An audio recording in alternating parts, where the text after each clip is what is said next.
The world is full of wonders. Magic is hidden in small moments. And monsters could be hiding just out of sight. But if you're looking to find them, adventure is waiting to happen. You never know who you'll meet along the way. We are the Storyteller Squad.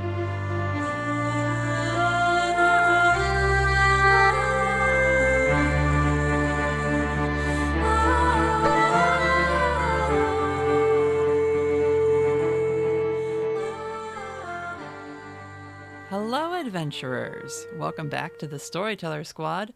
Thanks for joining us for more Monster of the Week. Before we pick up from last week's cliffhanger, let's get our heroes introduced. He's a strong, dark, sighing type, Hugo Rashad. His boss might be undead, but she's still rocking heels, and that's Agent Lonnie Whitaker. Test anxiety? No, that's probably what she wants you to think. It's Raven Eugenia. Glow-in-the-dark phones. Why didn't he think of that? No, wait, glow-in-the-dark pockets? Damien Edgecrest. Remaining calm and crushing technology into increasingly dense shapes, it's Felicity Starnbrook. And is she being overshadowed by a goth with a sword? Maybe, but she's the one casting the light. It's Aiden Brightwood. Let's dive in. Last time, our heroes were given a brief tour of the Eastey Agency, the monster hunting supernatural agency that polices supernatural events and crimes and tries to keep the general populace safe. While Agent Whitaker went up to a meeting with the director, Olivia Eastey, and some of his fellow agents, the rest of our hunters had a brief informational video that they watched. Then they got donuts at the in-house cafe/cafeteria. And not long after descending to one of the basement floors where they were doing some testing of their abilities under the supervision of Elizabeth Vines, the head lab tech, the power went out. And the entire agency seemed to come under the affliction of a ghost in the electronic systems of the building. While their tour guides, Agent Max Spiegel and Hilary Ross, seemed to react fairly quickly, the rest of our heroes were split up as they both tried to escape the building before it could be locked down under a Code 5 containment procedure, or just being chased through the halls and trying to pursue this dangerous entity who has not quite identified itself, but is clearly some sort of spirit, both possessing and manipulating the technology and information networks within the agency. We left off with Felicity and Agent Mac escaping the perimeter defenses of the Eastey Agency grounds. They were able to evade the defense network that's designed to take out any corporeal threats trying to escape the agency stronghold, and were taunted a bit by this spirit at the doorway.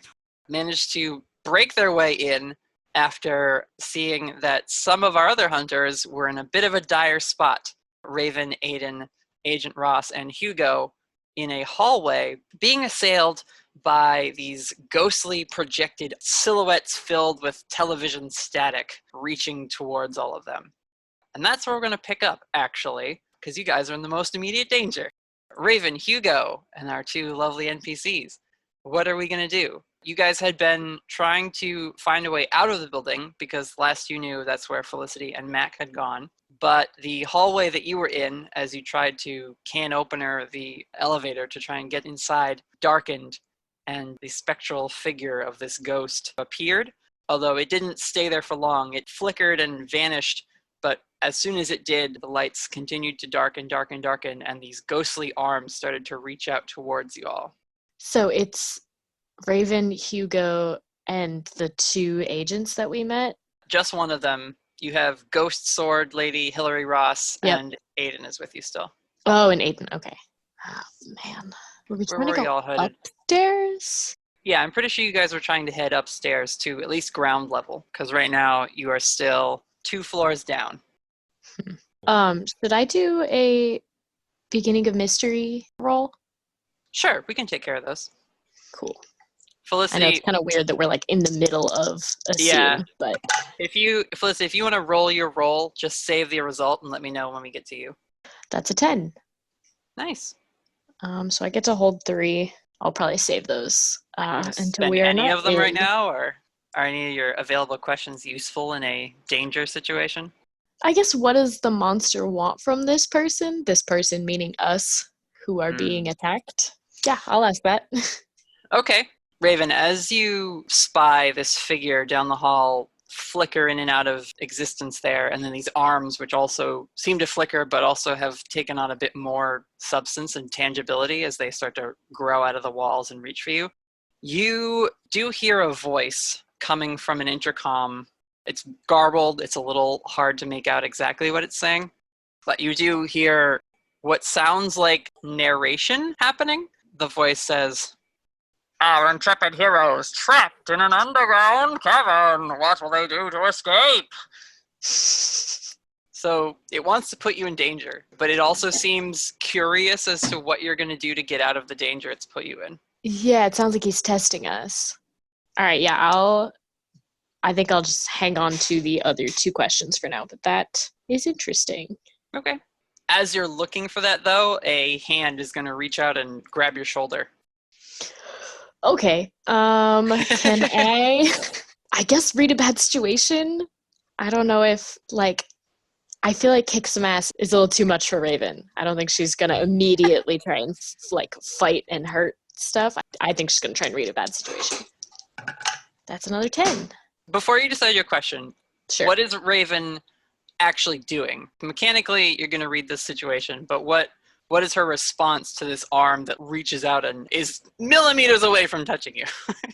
I think she's gonna try and duck out of the way as fast as possible and try and Okay. get under them. And if she wasn't already, she's gonna try and go back to back with Hugo or Aiden and probably try and do that thing where they're back to back and spinning a little bit and looking Yeah. around and just trying to get eyes on everything going on. Staying perceptive. Yeah, and Okay, just yeah. avoiding getting touched by any of them yet. All right, yeah, so ask your question. Are there any dangers we haven't noticed? There are the hands, and that figure seems to continue to flicker down at the other end of the hallway. It seems like it's still maybe there watching you, but it hasn't moved from that spot. Okay. It's not flickering closer and closer. It's just there, and it's the hands that are now what's encroaching on your space. All right. What's my best way out? There is a stairwell a little ways down the hallway, but both directions are being sort of filled by these arms. So if you decide to retreat back downstairs, down through the lab and stuff where you were before, you're going to have to get through arms. And if you try and get to this stairwell and just give up on trying to make the elevator function, you're going to have to get through some arms. Okay. So you got 2 possible ways out of this particular hallway, but there are obstacles in your path. Mm-hmm. Do the arms count as a single entity? You can ask that if you want to investigate a mystery on your turn, Hugo.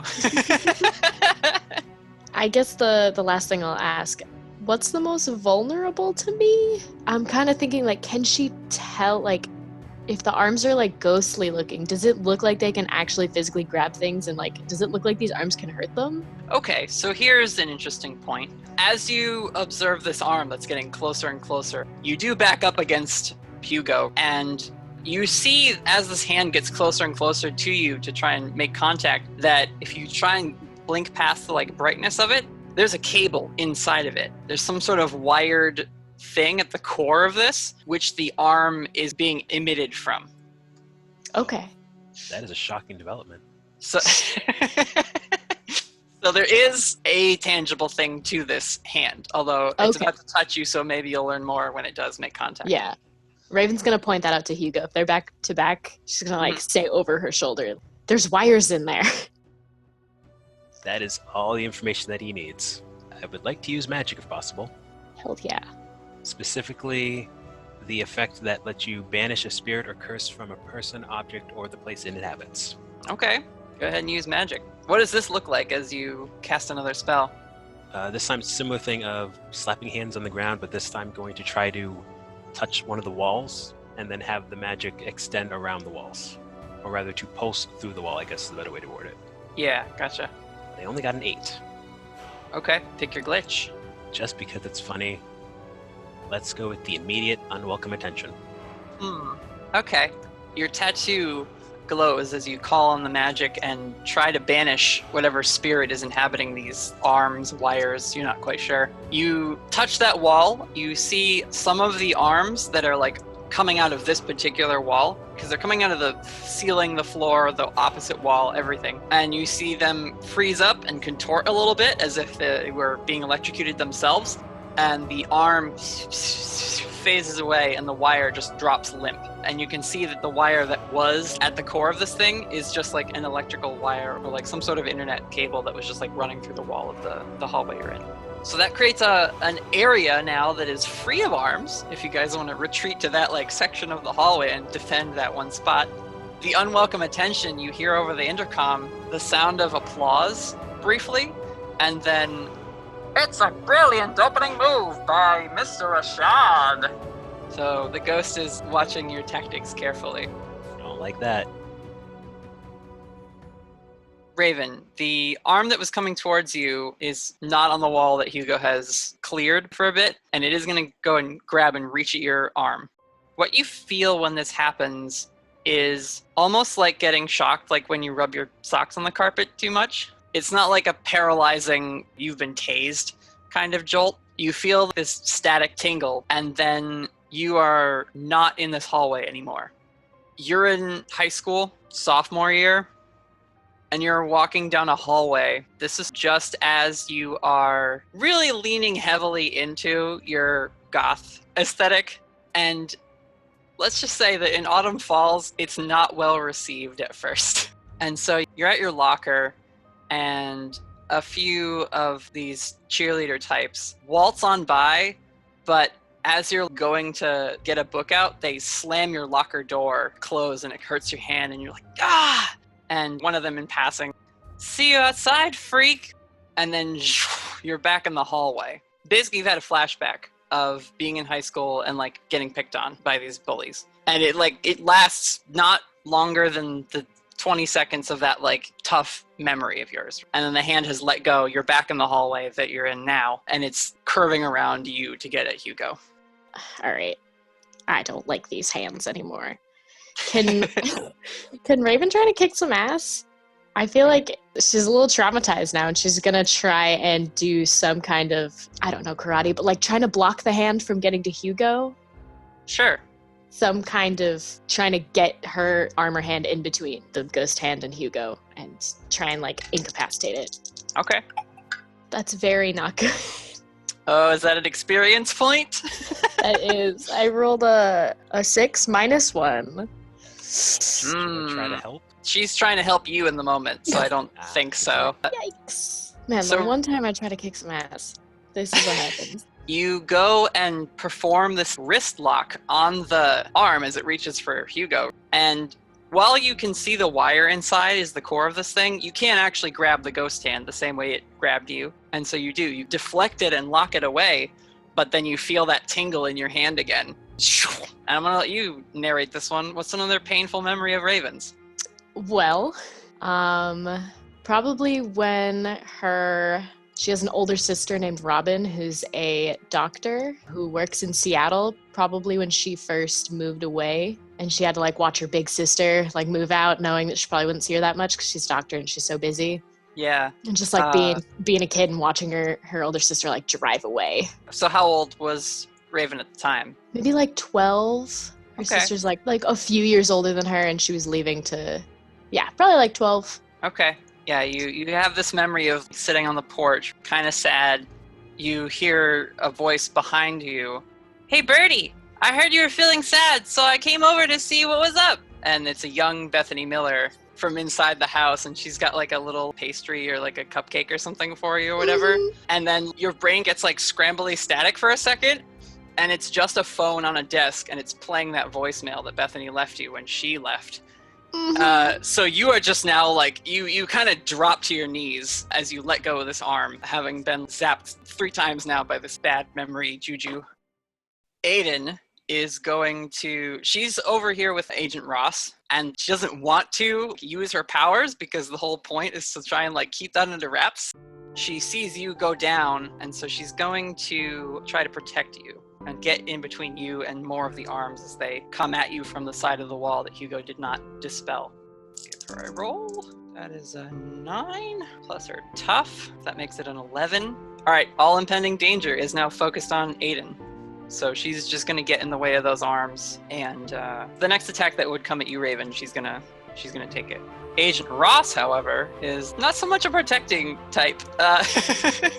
She just has her sword and is going to try to kick some ass on these arms to get you guys a clear path out of this hallway. 6 plus her is a 9. So, for anyone listening who cares about Monster of the Week mechanics, Agent Ross is a build that is designed to dish out as much harm as possible without a lot of defenses to back that up. So she does 5 harm to these arms. Her giant sword, which she's not holding in her hand, she makes it spin and it severs some of the wires as it glows with a similar spectral energy, and the arms simply fizzle out as the wire that was their core drops to the ground. One of them grabs her ankle, and you see she freezes up as it sends her down a bad memory path, but she shakes it off, and you guys have a clear path towards the stairs that will take you up to the first floor. And you hear over the intercom again, "Strong showings, but what will they find on the other side of the door?"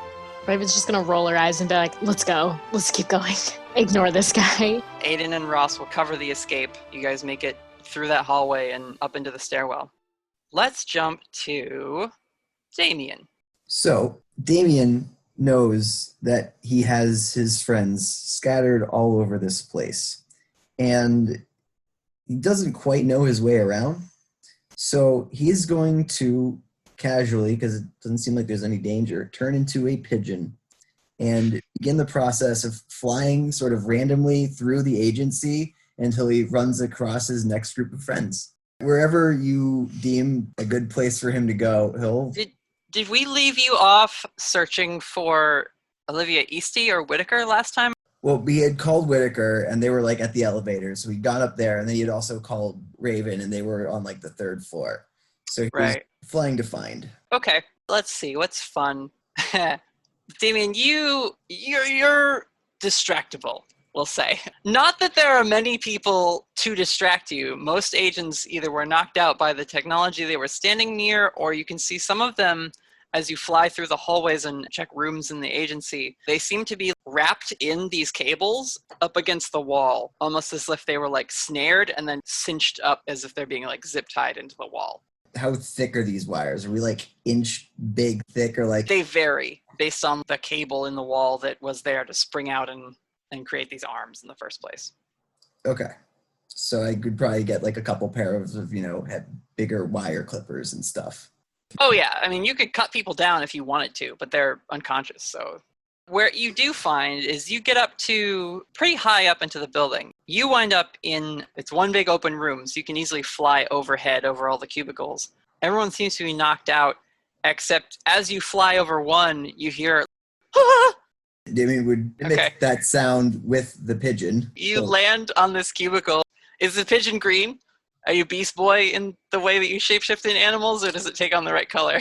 In this case, Damien has seen enough agents and enough non-humans that I think he would Beast Boy it and be green, just because he's in a safe place. So this green pigeon lands and looks at whoever's in this cubicle. You see kind of a short, not overweight, but not trim looking kind of guy. He's got a little bit of hair on the top of his head that's just combed back so it's neat, and sort of a nose that's a little too sunburned. And he's under his desk with a rolling file cabinet in front of him, and he's just "Ugh, go away." Damien will poof up to a normal person in a suit and just be hey, what's going on? But he's gonna huddle at that guy's level. That guy is I don't know. Who are you? Where'd you come from? How did you do that? You were a pigeon. Agent Damien Edgecrest at your service. He says, "Ernie Evanston, do you know what's going on? Everybody passed out. I came back from getting water." Oh, yeah. Electricity is hurting people, and there is the voice on the airwaves is out there terrorizing people. Yeah, I heard that voice. It's real scary. What are we going to do? Oh, Don't look to me for plans. You've got the wrong impression here. You're an agent. You're supposed to be the one with the plan. I just work in the call center. I am the best follower this agency has ever seen. I can do so many cool things. Okay. You just can't do them without prompting.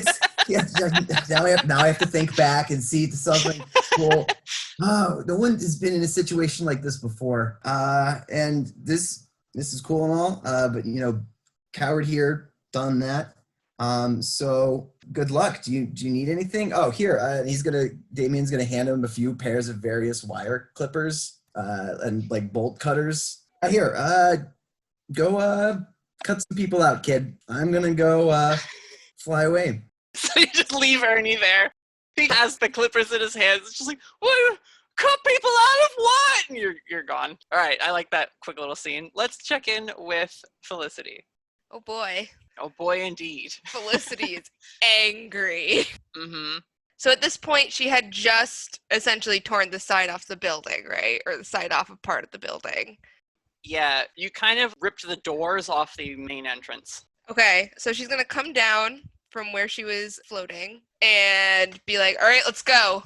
Mac follows you. The ghost dissipated after he launched those shots into it. He doesn't rush in. He's sauntering a little bit. And as you look around the lobby area, he just whistles and is like, this thing's certainly done a number on the place. To be clear, shooting the ghost did work. You can shoot a ghost. Yes, it did seem to cause this ghost to flicker away. Wait. Agent, pause. This is like the first person. Are you not freaked out by what just happened? Well, by the ghost? I mean, I said the line. I know it was kind of cheesy. It just felt like, you don't get opportunities like that. Door off, and I flew in the air. Yeah? That's normal here? And he smiles and just pats your shoulder. And he says, sorry to be the one to tell you you're not quite as special as you might have thought. That's fine. Wow. Huh. Hang on a second. Yeah, take a breather. I understand. This is not the tour I wanted to give you and your friends. This is the first time. No one's thought I was crazy. You see his God. You see his expression softens, and he says, it can be tough living the kind of lives we live. But I think you're perfectly normal young lady with some very impressive powers. Normal? Well, sure. I mean, listen, I like donuts. You like donuts. What more is there than that, Yeah. Let's go save my friends now, maybe. All right, I like that plan. Yeah. And I'm going to keep running on in. All right, he strides over to the welcome desk, and whereas Damien just stole Susie's access card, Mac is gonna sit her up in the chair and kind of pat her hand, and be like, hey, Susie, you there? Come on, buttercup. I'm gonna tap her on the cheek, be like, Susie. And she stirs a little. Good morning. What happened? There's a ghost. I tore the doors off. Oh. Do I have to pay for that? Mac is kind of we'll sort it all out in the wash after we get this solved. I assumed you guys had some form of insurance or something, but anyway, good morning. I hope you're doing well. What kind of magical powers do you have? Susie rubs her temples a little bit. I'm the receptionist. So you're really good at organizing. Best in the business, says Mac as he helps Susie to her feet. Agent Spiegel, what is the situation? Who's in command? And he says, well, situation, my dear Susan, is absolute bedlam. And as far as who is in command, it's me. He kind of smirks. Anyone who's conscious, which at the moment I can only guarantee is the three of us. You're welcome. And she says, right, I'll see what I can do from here. I'll try and get into the system. Can you see the cameras from here? When she goes to try and access her computer, it will not turn on. She tries flipping her surge protector, unplugging, plugging it back in. You guys stand there for maybe 5 minutes while she attempts this. But she eventually just says, everything seems to be down. I don't know what to do now. Felicity, why don't you act under pressure since you're in charge? I am in charge. Maybe a not good idea because I have no pluses to act under pressure. But 9! Nice. All right. I need to act under pressure. You tell me what Felicity wants to do in this moment, and I will use your 9 to flavor the situation in which she's allowed to do that thing. Felicity would like to try to fix something or figure out something to be able to find out where in the building her friends are. Because that is her main objective right now, is find my friends and make sure they're safe. Well, there is the elevators off to the side. There's the 3 different ones. One has the single button on it. Another has a bunch of floors. And then there's another one that seems to be like a larger freight elevator. So you could just floor by floor go up and down. But as you're looking around trying to get a vantage point or where you can hook up with people, the computer that Susie is sitting at flickers on. And she shrieks and jumps up and gets behind Mac, who is on guard, but he doesn't draw his gun because it's just the computer at this point. There's no ghostly figure. And that silhouetted backlit figure in black and white flickers on the screen with the moving lines through it, like it's an old broadcast. Is Susie sitting in her seat? She is not as soon as it happens. She hops right up. I'm hopping right in that seat. I'm ready to talk to this guy. All right. Rash behavior by your partner there. Now let's have a conversation. Yeah, let's. Where are my friends? Well, now, I can't spoil the game for you. That would be no fun. What game? Why, the game of storytelling. You and I are going to spin quite the narrative. Are you going to hurt them? That depends. Would that be dramatic? Might it inspire you to greater acts of heroism? No. Susie whispers to Mac, "The computer is unplugged." And you look and it is. There's no power coming into this thing. Okay, hang on. What is it that you were trying to get from this? What do you want? The video flickers for a second, and rather than the voice, you hear band fanfare playing. Action, adventure, views from the front lines. We're coming to you live from the Eastey Agency. So you just want, what, some fun? Is this what this is to you, is fun? And it continues in that same sort of announcing a show voice. Tonight, we're going to bring you drama that will pull at the heartstrings, tickle your imagination, and drive your dreams wild with possibility. I don't know what this whole game is, but I'm not playing it. I just want to talk to you, okay?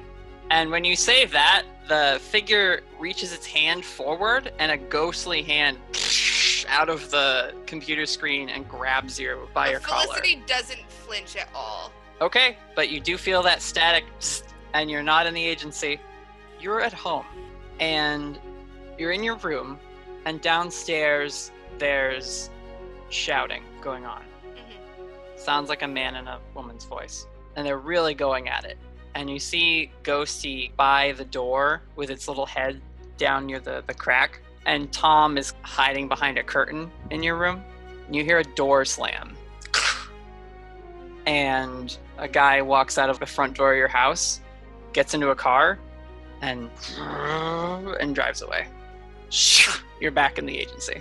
The hand still has you, but it pulls you a little closer to the monitor, and the voice says, "You can't opt out of this game, my dear." Before it disappears, can Felicity use magic to try to crush the computer? Of course. Good. Felicity's gonna be like, nope, that's it. 12. Yeah. you have very strong magic rolls, Felicity. You destroy this thing. Sorry, Susie, about your computer. Yeah, you just react again. You're emotional and angry, and you just react again, and the computer and the whole front of the desk that you're sitting at just and is blasted away in front of you, as if someone had set off a charge in front of Felicity. That's it. We are not speaking to him anymore. He's not going to control this. We're going on that elevator, and we're going to find which floor they're on. We don't need him. Susie painfully looks at her ruined desk and like glances around the room and looks up at the cafe where there's people slumped over in chairs. I'm just gonna get everyone upright and make sure no one's hurt their head or anything when they fell. And Mac gives like a stern nod. That sounds like a plan. If you can wake anybody else up, get them doing triage with you. We'll get to the bottom of this. So you head over to the elevator. And we're literally just gonna go floor by floor. Oh, you know what? Wait, can I use hunches? Which of your game-breaking mechanics is that one? I try not to use them a lot because I they're know. ridiculous. I feel like it's not that game-breaking in this situation because Felicity was with us. It would really be a hunch to be like, I bet they went up a floor. Yeah. Like, that's probably where they are. 1,000%. When something bad is happening somewhere that you aren't roll plus sharp, on a 10 plus, you know where you need to go and get there just in time. On a 7 or 9, you get there late in time to intervene, but not to prevent it altogether. On a miss, you get there just in time to be in trouble yourself. Go ahead and roll, and we'll just see. She's so broke. 10. So you show up to stop bad things from happening. I know where I need to go and get there just in time. Basically, I feel like that would be like I know which floor they're on. Yeah, you go into the elevator, and Mac is looking at the buttons like longer and like holding the doors open so he can decide where do we think we're going to look. And you just straight up, not even looking, like you look at him while you're talking and you just press a button and you're like, we got to find my friends. And he's like, oh, all right. Yeah, sure. My good place as any to start. And so you start going up in the elevator. Cool. Whitaker, you are down in cold storage with Norm Northunder and Olivia Eastey. You my had best friend and my worst enemy. You're about to leave. As you're approaching the door, you see a figure on the other side of it. That same like staticky figure that everyone else has been seeing and that you saw step out briefly in the upstairs offices. It has pulled a lever on the other side of this door, and Norm is slowly lumbering out of his office, and he's like, hey, that's the guy who... And the door to cold storage starts to I take my gun out. So the door's closing. All right. The doors are closing, yeah. I'm going to try to run through the door. I'm going to fucking shoot this static man. You're going to have to act under pressure. I will. All right. Let's say, that's a 13. Ooh, okay. Whitaker, you are running towards the door, and it's like an Indiana Jones moment, right? You slide underneath just as they... Kodak moment. Yep. The ghost on the other side turns its head to regard you and does like a slow clap. That just sounds fucking sarcastic. It's actually not... It doesn't make any noise, but yeah. You lay into him? Yeah, I'm going to kick some ass. Okay. I upgraded my tough, so it's now +2 instead of +1, which is a 12 to hit. Wait, no, this isn't D&D. It's a 12. It's a 12. That's a success. And I think because it is above a 10, you get a bonus. Oh, ooh. You can take +1 forward. You can inflict terrible harm. You can suffer less harm. You can force them where you want them. I wanna force them where I want them. I want to try and... As much as you can do this with a ghost, I want to try to force this ghost against a wall. So and you can say that doesn't work. Well, are you not shooting it then? You're going to try and like forcibly like have it against the wall with your gun on it, or? I'm assuming we're close. I'm assuming I'm close to it, right? You're like on the ground and it's just standing there doing like a clap motion. It's going to be pistol out, arm against, bang, bang, right up here. As much as a ghost has any of those body parts. So, yeah, you chokehold this thing and then just like unload twice. You notice that rather than the flash of like a gunpowder bullet that comes out of your gun, it's a green spark that fires out of it.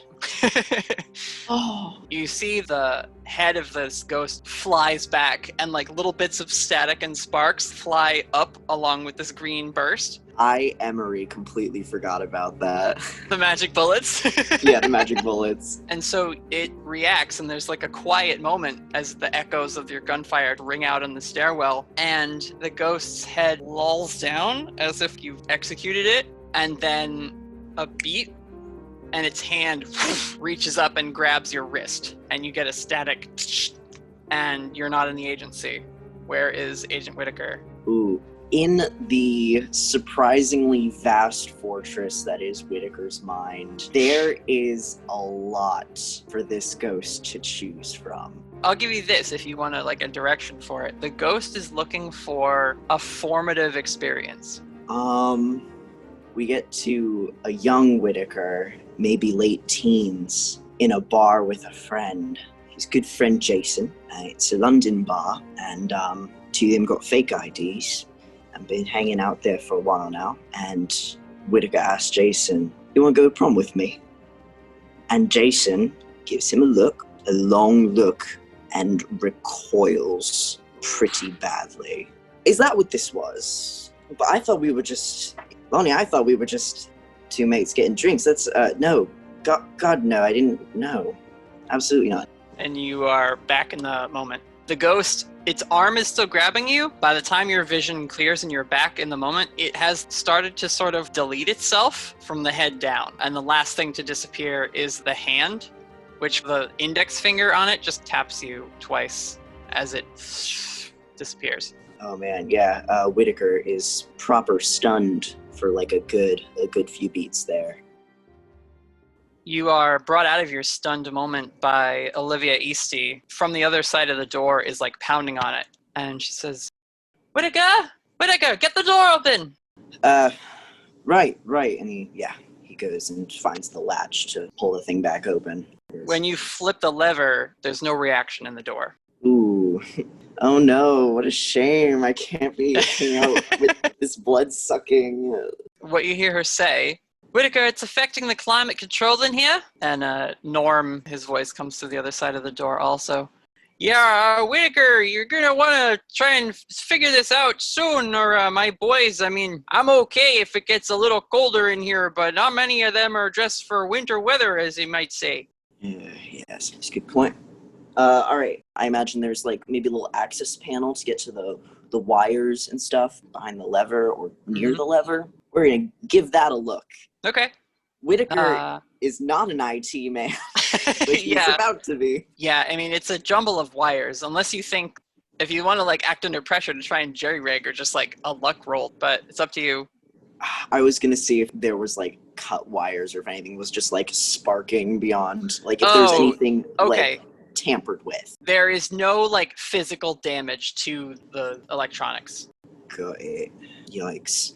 And the lever's doing nothing. Are the lights still on? Is there still electricity down here, or is it all just dark? The light on this side of the door is flickering, but inside the lights were slowly from the back of the big warehouse space turning off towards the door when you slid under it. Okay. You gather it's pretty dark in there now.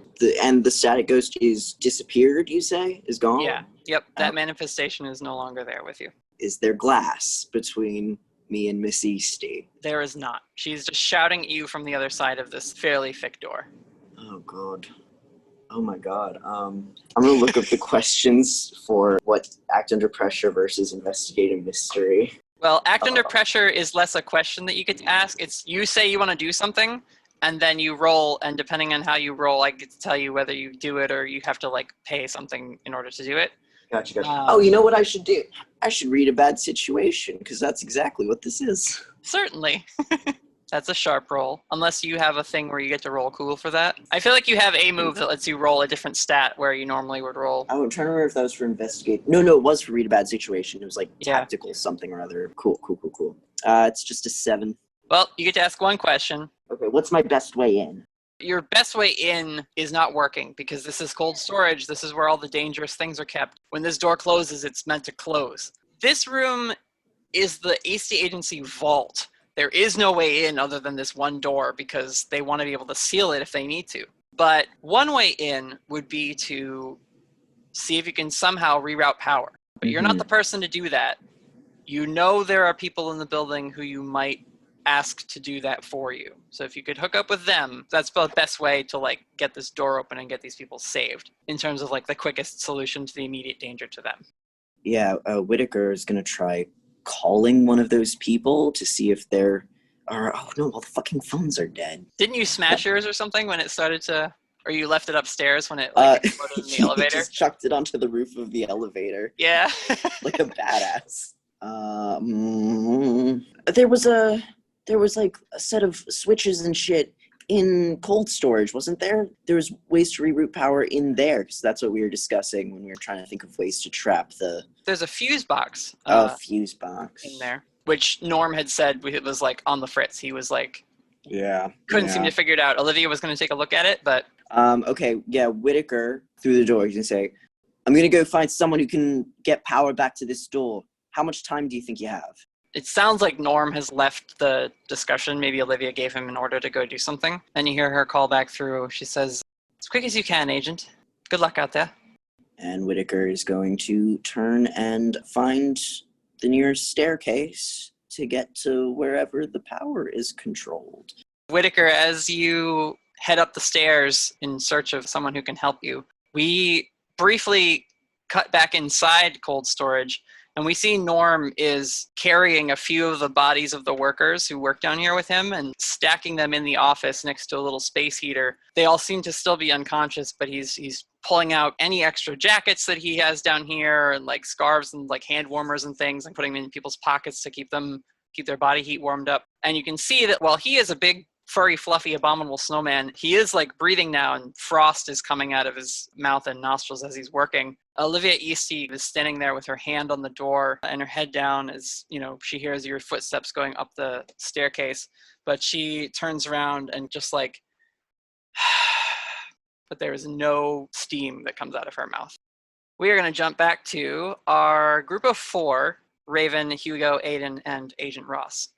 So where are we trying to go? What is our plan here? You're kind of just following Agent Ross, and I suppose her first attempt would be to get to ground level. She is just dashing up the stairs, her big glowy sword just following her, hovering around her.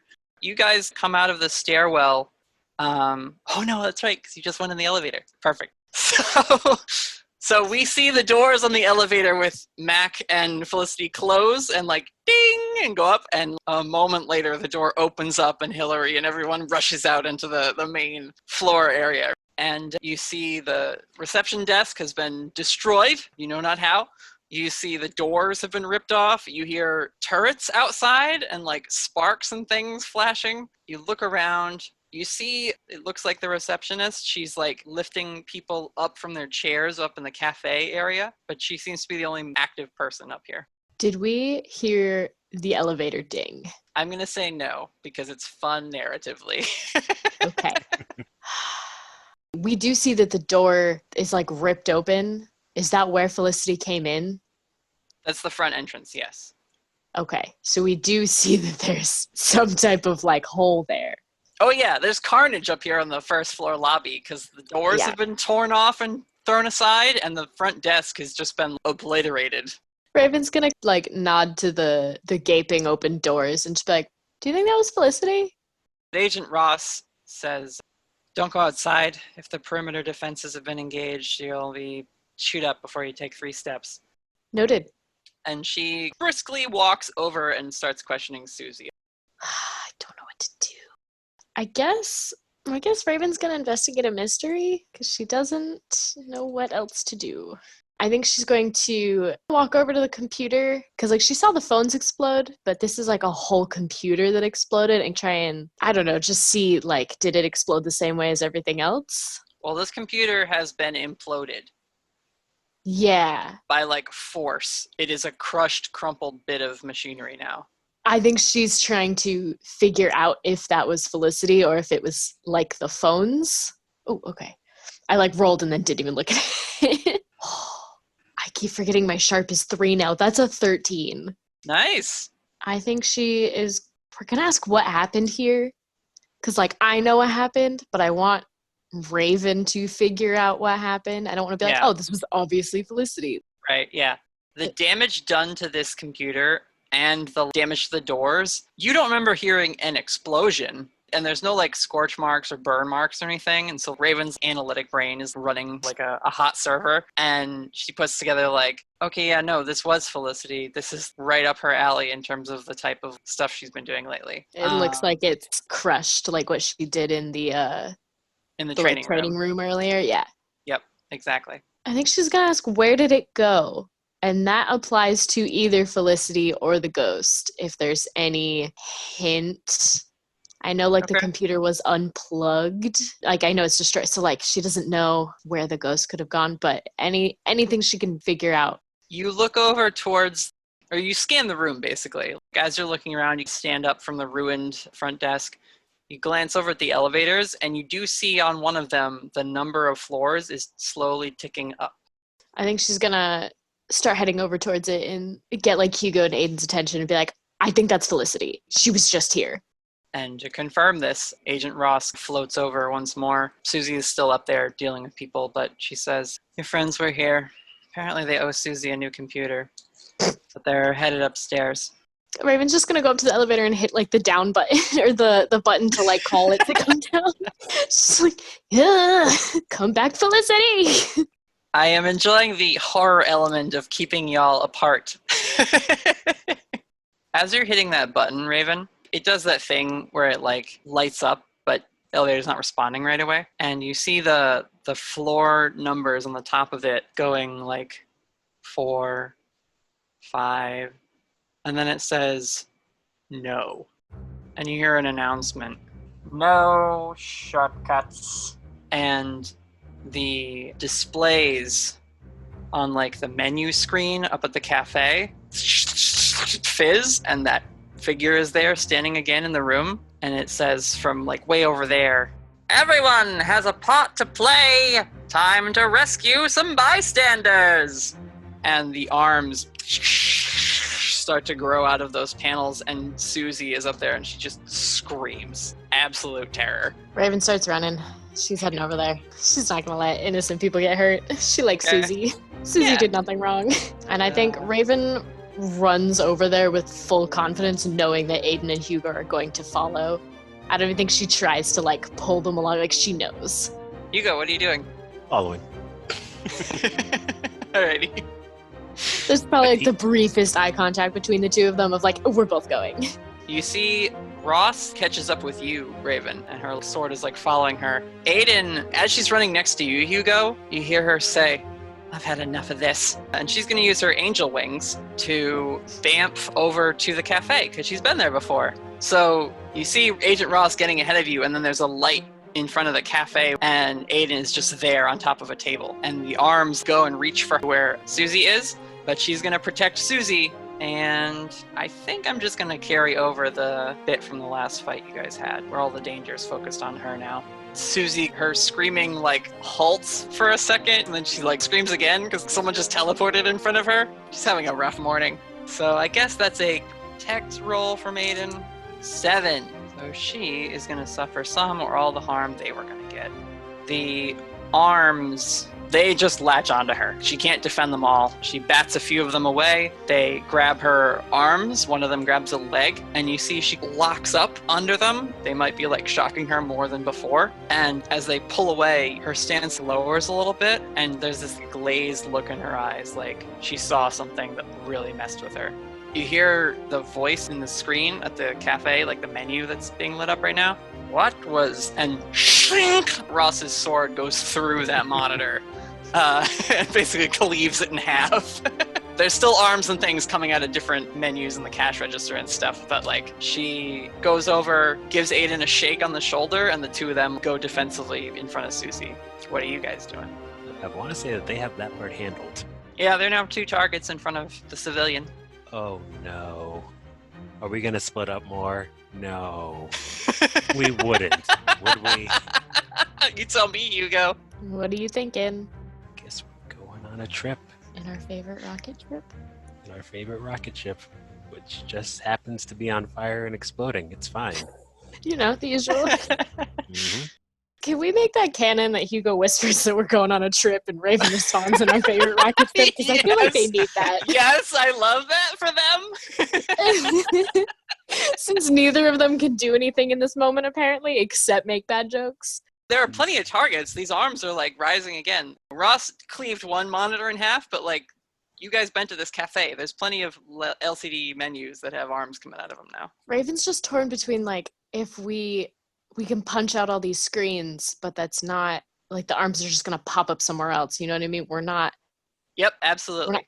stopping them. We're just temporarily stopping them from being right here. So that's her hesitation of like, this isn't helping really. It's just slowing it down temporarily. Deal with the immediate, then get to the source. Yeah. Like, Are why keep exhausting ourselves on just a useless quest? We should find the source and stop it there. Aiden, we'll be right back. We don't know where we're going. There's stairs versus the elevator. Are there any of those, I don't know what the proper term for it is. It's not a placard, but it's like the signs that have like the long bars attached to it first. It's like an A-shaped frame, has the sign itself, and then there's two supporting arms. I'm trying to find something I can use as a stick. There's a mop in the cafe behind the counter. We know what has to happen there. Gotta grab a mop. Okay.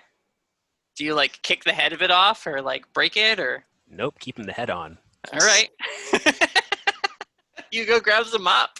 Raven is so confused. She's like fully trusting Hugo to do something cool and smart, but she's a little lost right now. They just established that they're going to do something, and then he gets a mop, and she's like, what? Hey, you had your specialties. I had mine, remember? While you were busy working on your footwork, I was studying the mop. And he's going to start running to the stairs and try to make sure she comes with him. What a good boy. Raven's just going to throw one look at Aiden and like, you got this? Yeah, you got this. And take off after Hugo. All right, yes, good.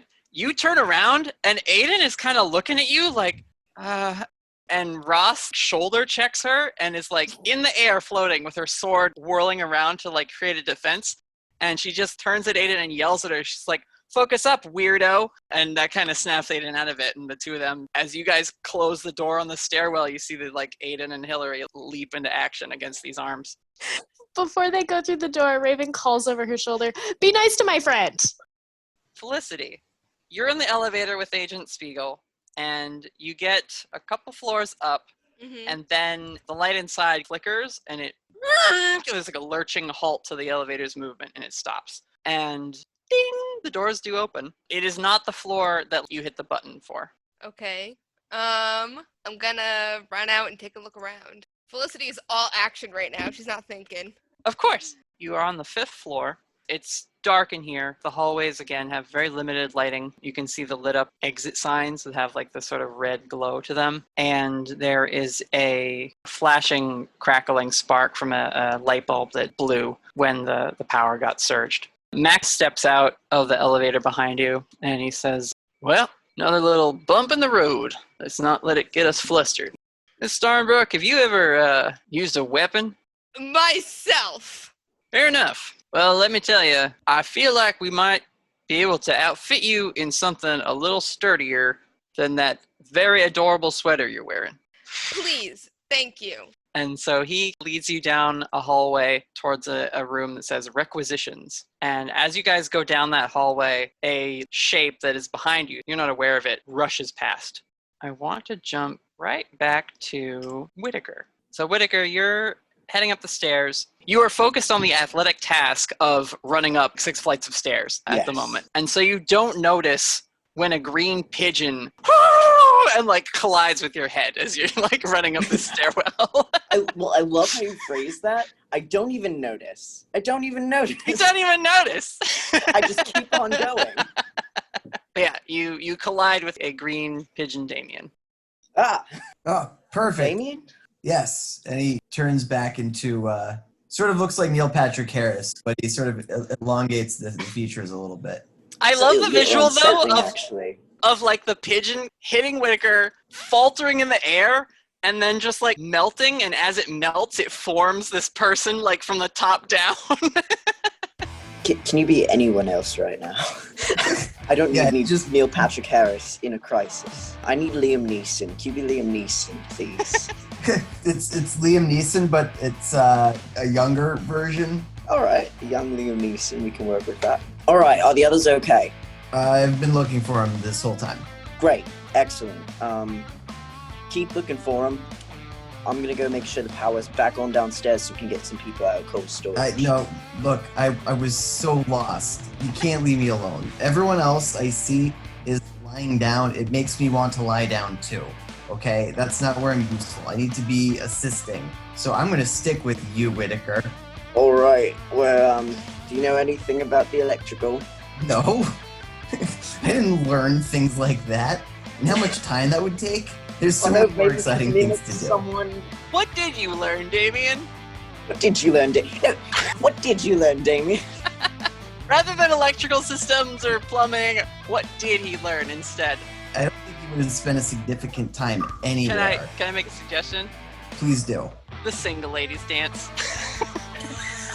Yes. Yes, please. You see Liam Neeson pull out Sounds like small pocket radio. Yeah. Clicks, and Beyonce comes on, and he just start It's like echoing throughout the whole hallway. Yeah. A big staircase, so you just hear it just resonating. Just crushing it at single ladies. Yes. And Whitaker just standing there like absolutely dumbfounded. It's very impressive. This was worth practicing. We're going. Yeah, let's go. Yeah, very impressive, actually. I'm going to be honest with you. Really hit the beats there. But, we thanks. do have to go. That means a lot. Hey, are these always big enough for me to turn into a horse and like? We're on a staircase. No, that'd be a bad We're idea. on a staircase. One day. Damien, don't be a horse. Okay. All right, let's go. We're looking for the electrical facilities so we can get some power back on. Whitaker, why don't you give me a straight sharp roll? Straight sharp. We Not can a move, do that. just roll and add your sharp. All right. It's a 5. Whitaker's still like a little bit like bedazzled by the single ladies dance. He's not thinking straight. That wasn't the response he was expecting, yeah. Okay. Yeah, you're just a little flustered by running into Damien, of all people. Of all people that you hope to run into at your agency of professional agents and, It's monster the hunters. one I like the least. I know, and that's why I was completely obligated to stick with you. Well, now Damien has really, to because I just need this to happen. It's Whitaker's character development session, ain't it? Yes. You continue on up the stairs. Raven and Hugo, what floor do you stop and look around on? That's up to Hugo. I'd assume that we'd just be going up a floor, popping out, looking to see if the elevator was still moving up or down, depending, and then just keep chasing it, essentially. Okay, yeah, fair enough. So Hugo comes up with this clever idea to just check the elevator doors on each floor as you guys progress. You go for a ways. It takes you a few minutes to check every floor, check the door of the elevator, check the button to see if it lit up or anything. You're far enough away now that you don't hear the sounds of the fighting going on, but you are getting worried. I thought it'd be quick, but we left Aiden and Ross down there by themselves. Eventually make it up to the 5th floor, and the elevator doors are open. It has seemed to stop moving there. And again, it's this red light from the exit signs, and that's pretty much it in the hallways. You see a sign that says gym, armory, and requisitions. Hugo, how you feeling about that mop? Feel like that mop's gonna protect you? My first thought was armory. Yeah, probably should go to the armory.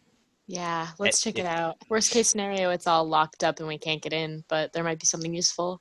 You head to this armory. When you get there, the doors are like a pair of sliding doors where one is all the way shut, the other one seems to have gotten stuck halfway open. So it's kind of a narrow thing you can slide through and get inside this room. Again, it's very dark. Do either of you have a flashlight with you? I feel like that's Raven part of your does. equipment, Raven, right? Yeah, she always carries her, the playbook calls it a watchman's flashlight. I guess that's the big kind, Yeah, the that heavy sounds kind. It counts as a powerful. weapon. The mag light. Got a cute little, I little should see if holstery she's thing for it.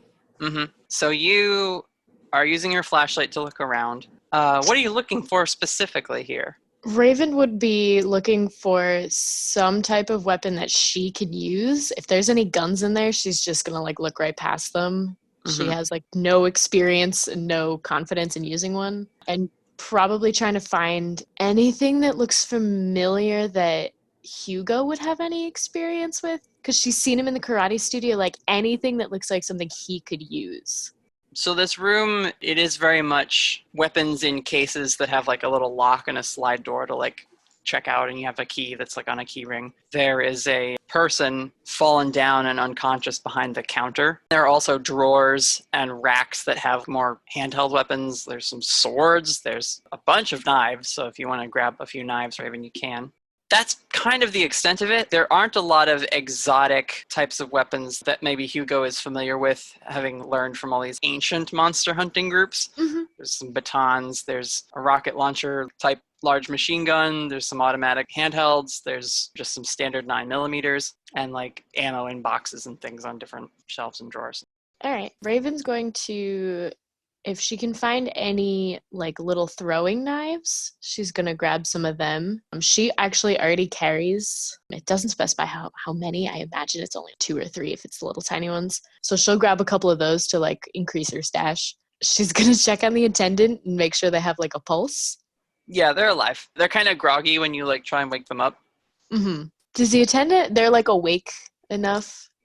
Not really to converse. You can see their key ring is there, so you can like take the keys. Yeah, you totally can.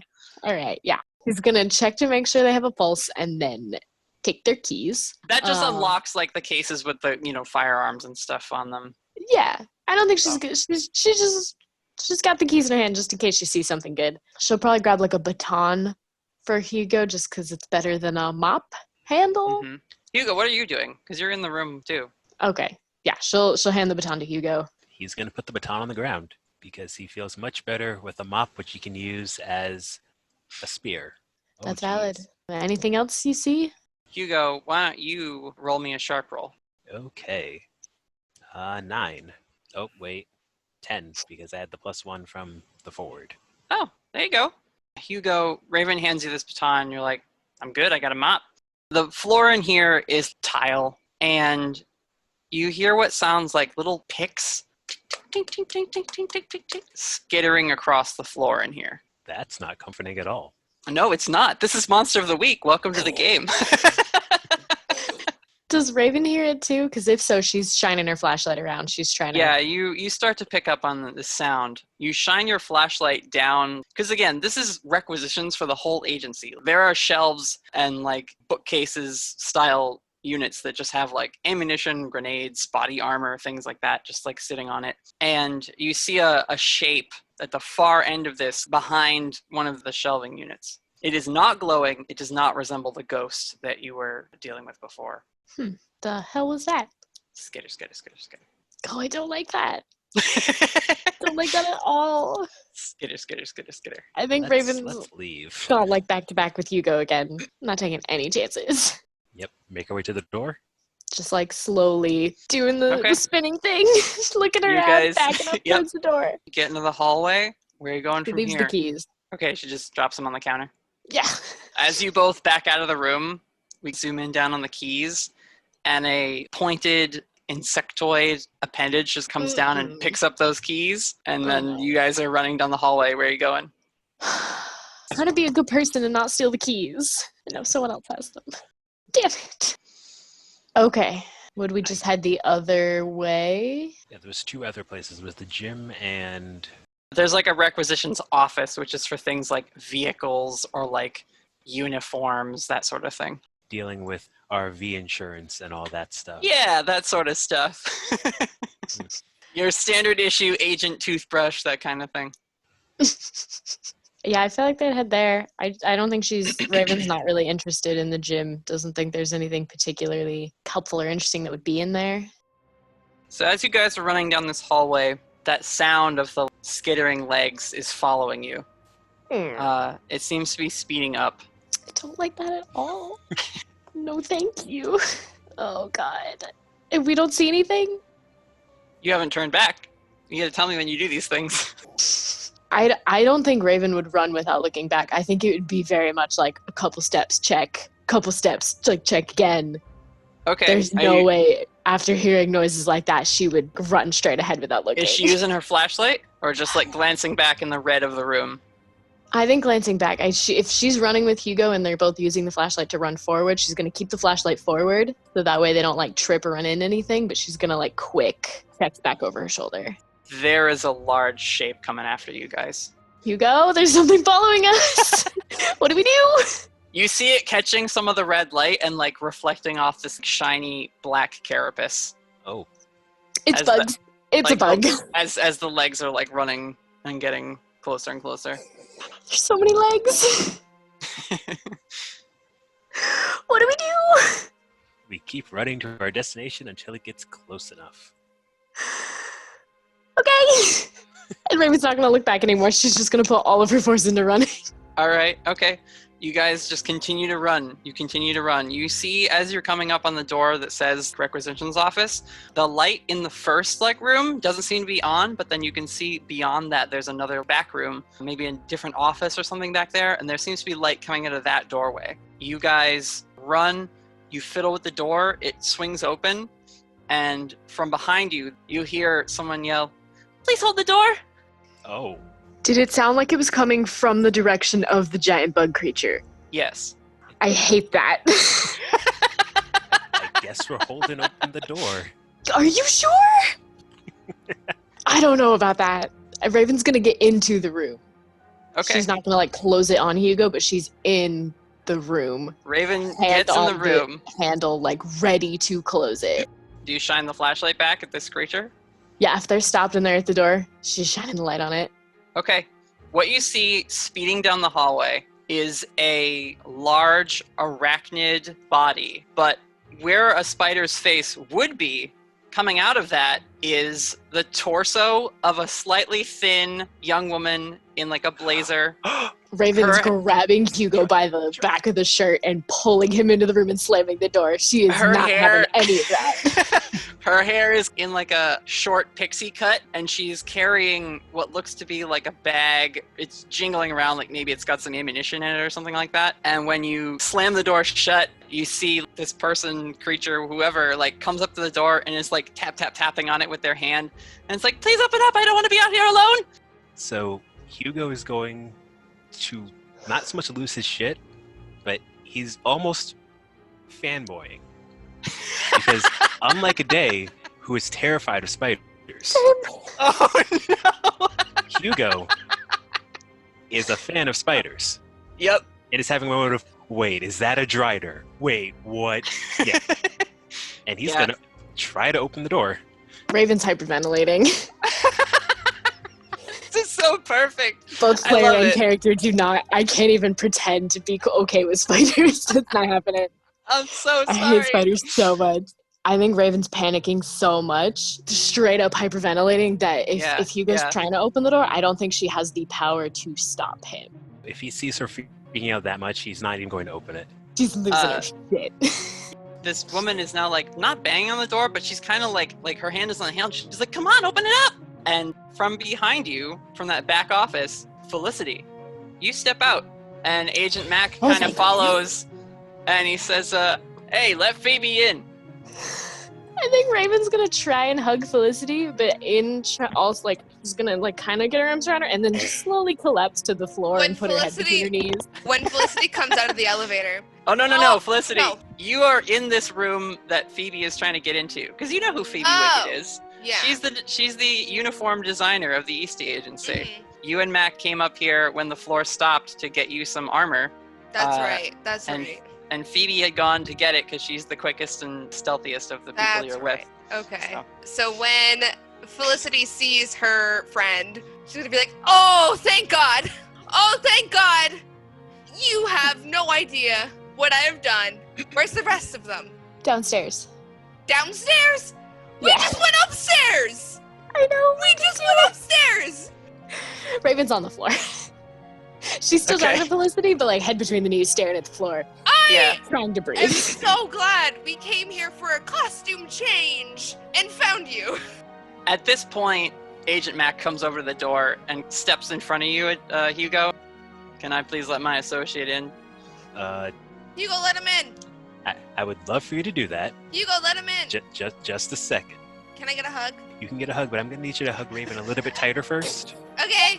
Just a little bit.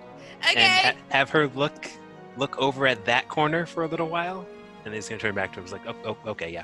So Mac opens the door. He's like, "Get in here, Phoebe." And so this spider click, click, click, scatters through the door, and she quickly makes her way back into that back room where the lights are on. Mac turns to Felicity. Raven, you're there with like your head on her shoulder. He Absolutely white as a ghost. Completely, like all the blood is drained out of her. Horrified. He pauses for a second and he says, "First day here can be rough."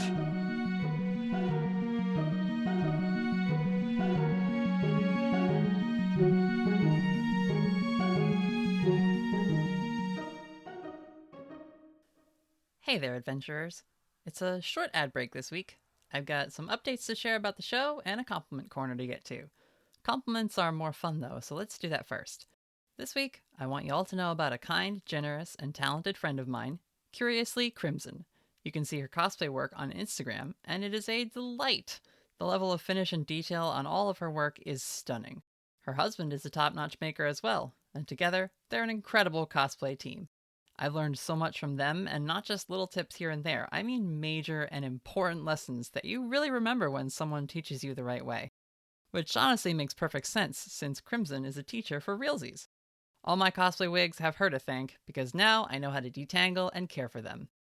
But all of you adventurers have her to thank as well, because along with this compliment corner, the generous support we got from Curiously Crimson is allowing us to purchase new mics for our cast. So, hooray, equipment upgrades.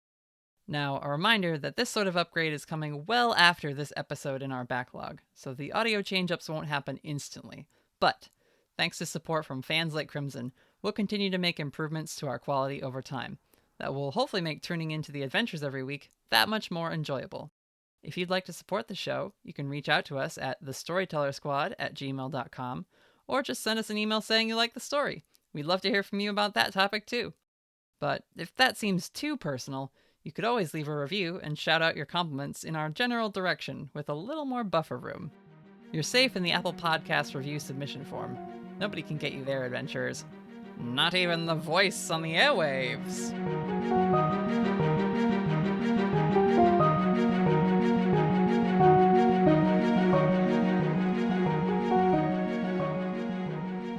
You guys can head into requisitions if you'd like. When you eventually walk your way in here, it resembles very closely the tailor's room of the Fancy Sir at the Summer's Crest Mall. Although a lot of the suits and things that are on the different mannequins here are either half in completion or seem to be there just for display purposes and are a lot more like high fashion than the suits you've seen most of the agents wearing. You see some suits that are in like half-made states where it seems like layers of the suit have been removed to display the different materials that are layered together to make the actual fabric.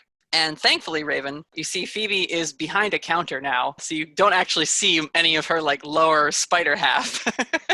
She is taking things out of a bag and setting them down, and she looks up. "Sorry about frightening you. I'm a little scared myself." And she like reaches into the bag again. She puts ammunition down on the table, slides that over to Agent Spiegel, who takes it and starts like reloading his pistol and putting a few like clips on his belt. She goes to come around the counter, but stops herself and then just stands behind it like an attendee at like a retail shop. "What can I do to help?" Apparently, I would need some armor, please. "Oh, yeah, right."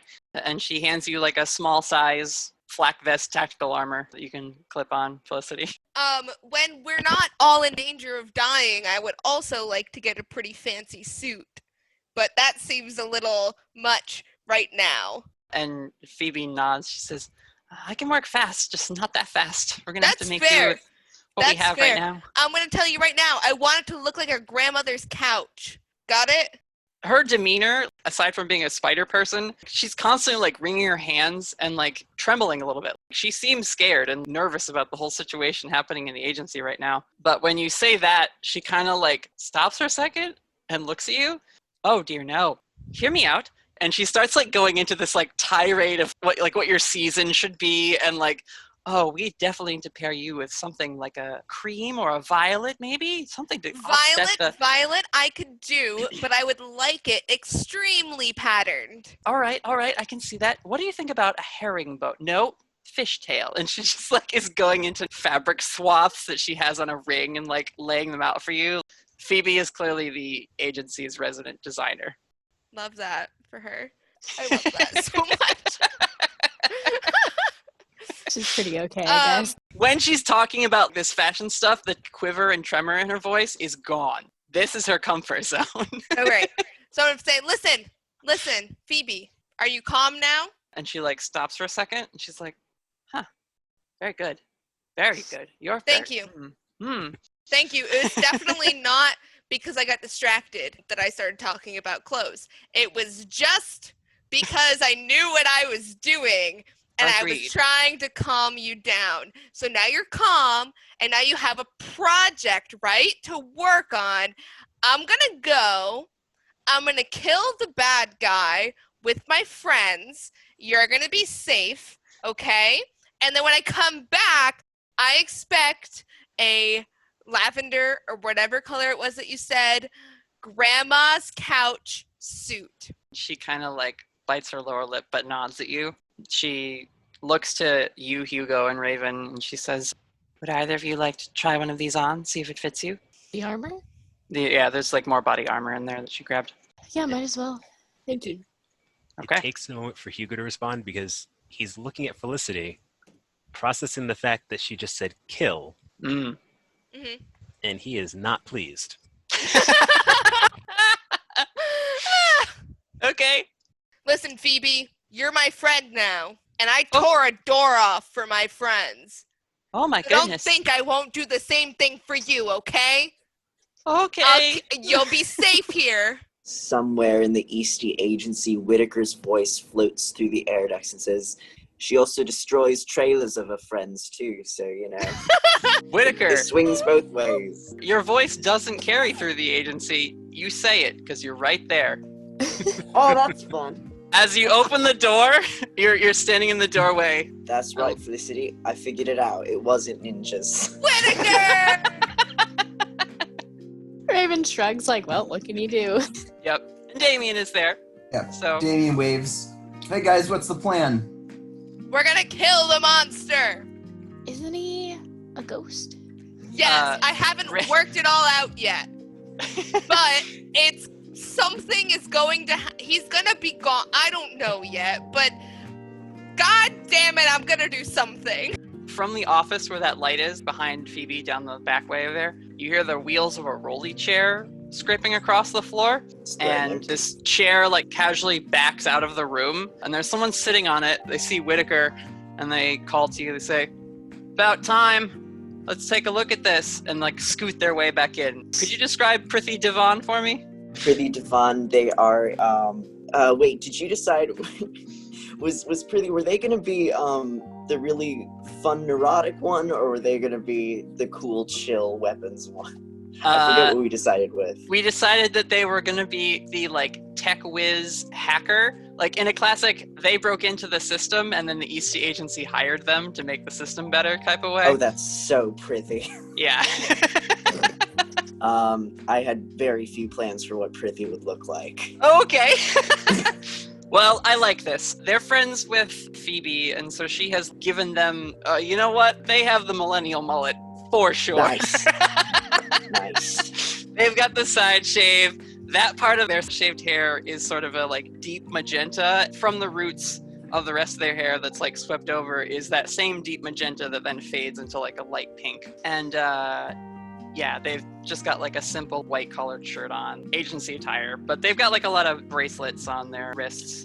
You know what they do have? Okay, so the other day I was introduced to this incredible like special little glove you can wear that does keyboard shortcuts by like flexing different fingers, and it's great for artists because it's like better for your hand without having to like crunch it up on a mouse or something like that. Prithvi's got keyboard shortcut gloves. I love it. Yeah. So Prithvi slides back into the office and you guys all follow them in. There's nothing fancy about this place. It's just a desk. There is one computer in here that is running and working. Wait, hold up. I swear to God, when shit went down, everything with a electrical pulse sent out a shocking electrical burst at everyone. You are the most technology-laden person I know. How did you make it out alive? And saying to Prithvi, looking at their gloves. Yeah, and their many phones. Well, they look at you and then they pull out a little pen and like they click the pen. It doesn't do anything, but they say, "Whitaker, I'd be an idiot if I didn't have a kill switch. on hand at all times. God, Surge Protector pen, you think of everything. They grin at you and they say, EMP pen, get with it. And they slide it back into their pocket. See, they make me feel like an old man. But yeah, so they're typing and just like clicking away at the keyboard. They've got a bunch of different like code boxes up that they're typing into. And Phoebe gathers that like Raven is scared of spiders. So in an attempt to be less threatening or scary, her like upper torso hangs down from the doorway so that she's spider gripped on the ceiling of the hallway, but like her regular self is just like looking over everyone's shoulder. It's not at all threatening. It's not helpful, but like she's trying her best. I was gonna say, if while everyone was kind of moving from one room to the other, Raven was gonna go up to Phoebe and be like, "Hey, I'm sorry I tried to close the door on you. Are we cool? I'm really sorry." Yeah. And she's like she's making direct eye contact, so she's not looking at her spider body. Yeah.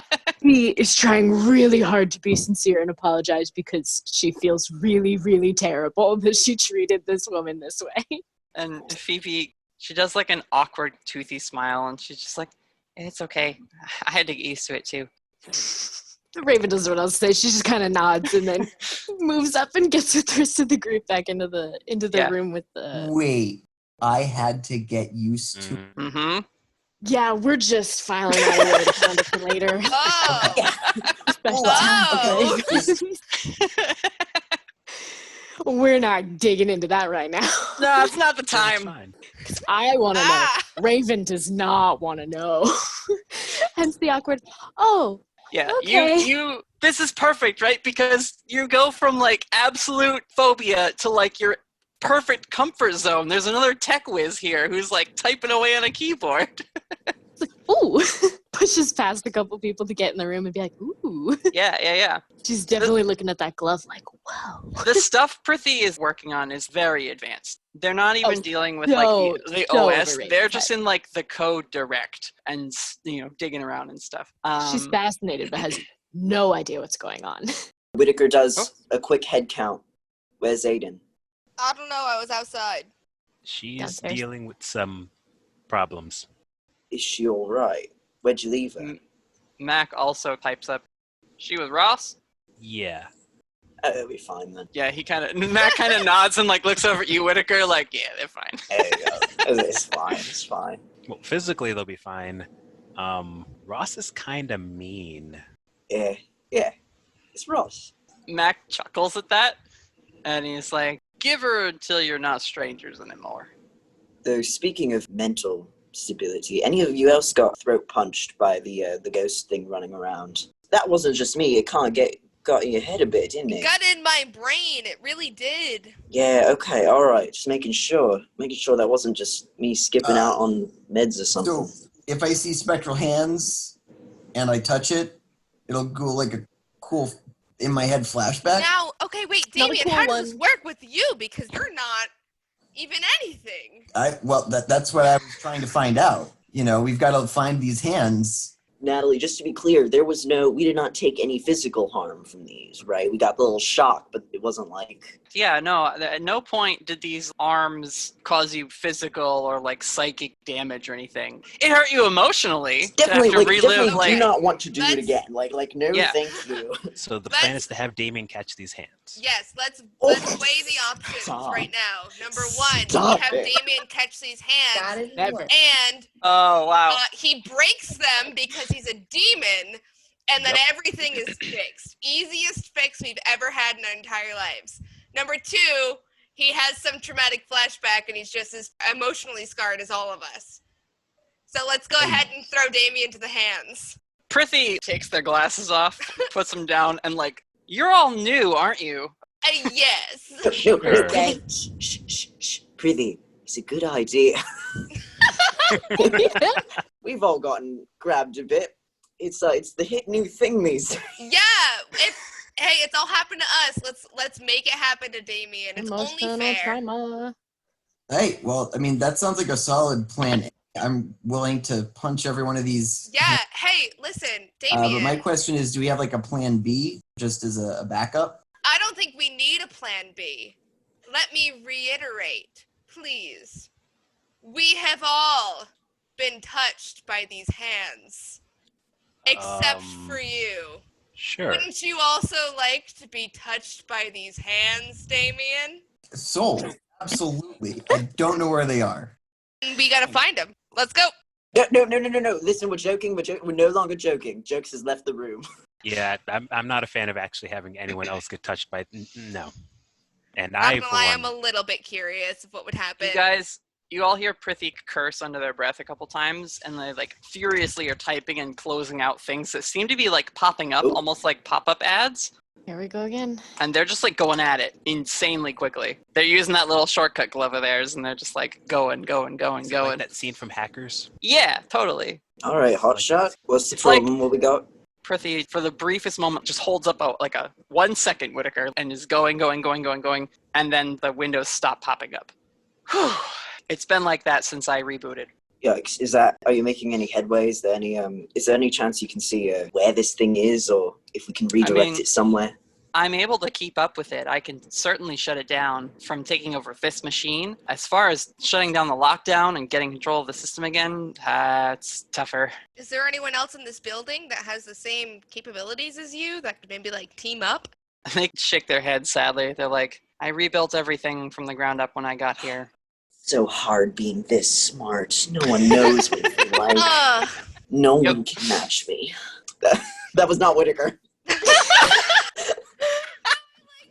Oh, but we wish it was. I kind of love it and hope that it is, and Prithi just like dead All right, arms that you. was surprisingly good American accent on Whitaker.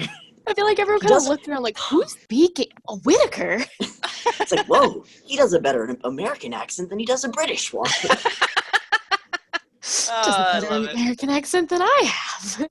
Yeah, like punch you in the thigh. I'm just like, dude, I wasn't the one that hired me. All right. What are you doing here? Aren't you gonna fight this thing? Yeah, first off, we got a power situation down in cold storage. We got about a dozen employees locked up in there. Temperature's dropping quick, and we got no way to reroute it from down there. Wondering if you could do your thing, They nod their head. or at least get the AC to stop being so ruthless on them. Let me see what I can do. And so they start to get into building thermostat controls and that sort of thing from their backdoor access. Raven, I'd like you to roll a sharp roll as you're standing there over Prithi's shoulder looking at what they're doing on the computer. So that's a 9. This is clearly Prithi's desk. They work here. This is just their office desk where they hang out. There's little like knickknacks and like there's like a watch device that seems to be like half open with like a bunch of small screwdrivers and things sitting around. There's some schematics and product design drawings and things that are just up and pinned everywhere with little notes written on them. Seems like Prithi is, on top of being a hacker and designing a lot of the computer systems and the security operations for the Eastey Agency, they're fairly skilled at designing little gadgets and things, like their little pen that they use to short out their devices when it seemed it was going to shock them. But also on the desk are little knickknacks and like toys of theirs that they have as like little office company. And there is an abundance here of little Tyrannosaurus figurines. Just like a weird amount. Yeah, there's like a theme to their... Specifically T-Rexes? Specifically T-Rexes, yeah. Maddie hates this. Felicity's fine with it. Yeah, fun fact about Maddie, I'm afraid of dinosaurs. This is the episode where I unintentionally bring up all everyone's phobias. I picture them as like teeny tiny little figurines, like cartoonish. It's like a motley assortment. There's the dinosaur movie. I'm not gonna name it, but like there's a figure from that series Dinosaur? on the desk, and like the movie. That was what I thought too. That was my favorite movie. No, okay. Hold on. How is that your favorite movie and you're scared of dinosaurs? It's a long He's a complicated story. person. Okay. It all stems from that movie. Oh my god. All right. Yeah, it's a bunch of T-Rex toys and little finger puppets and like stuff. There's just a lot of it there. Raven's gonna pick up one of the little cute ones and just kind of hold it up and be like, oh, you really like T-Rexes, huh? They're still typing. They're like, yeah, ever since I was a kid.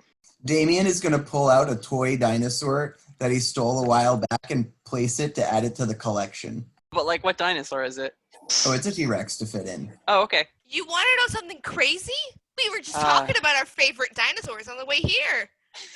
That's true, you were. I My appreciate favorite that dinosaur, inexplicably, is the exact same favorite dinosaur as Damien's, which fucks me up to this day. Oh, yeah. That was good. My favorite dinosaurs is Parasaurolophus. I'm pretty excited that yours is the T-Rex because they were pretty dope. In the background, Hugo's muttering to himself, I got a big head and little arms. That was all. I just wanted Raven to notice this. Okay. I didn't expect it to become a big. So much deeper. Well, it kind of. I don't know. Maybe you're not remembering, but Well, now I'm suspicious. there's a connection there for Raven to figure out later on. You don't have to do it now. Connect the dots! So, Prithvi. Wait, can I actually ask a connect the dots question? I have two. Yeah! Isn't that your thing? There you go. Yeah. Is this person connected to current events more than they're saying? No, they're not connected to current events Okay. more than they're saying. Want to know about the T-Rex? You want to blow in more? You never use all of them. No, I know. There's been sessions where I roll, like I get 3 and I don't use any of them because I forget and they're not relevant. What do T-Rexes have to do with this person? I can only ask one of the following. Is there a username that's popular that has T-Rex in it? That's think my that's it. guess. That's my guess. Let me check my notes. I know who it is. Mm-hmm. I love that. I think Raven, you see her be like, huh. And then doesn't say anything else. Okay. I will ask though while we're here really quick, Okay. when and where will the next critical event occur? Right See, here. What could you discern from this room? Maybe something cool is flashing on Prithvi's computer that Yeah, are they doing anything that might be indicating anything on their screen?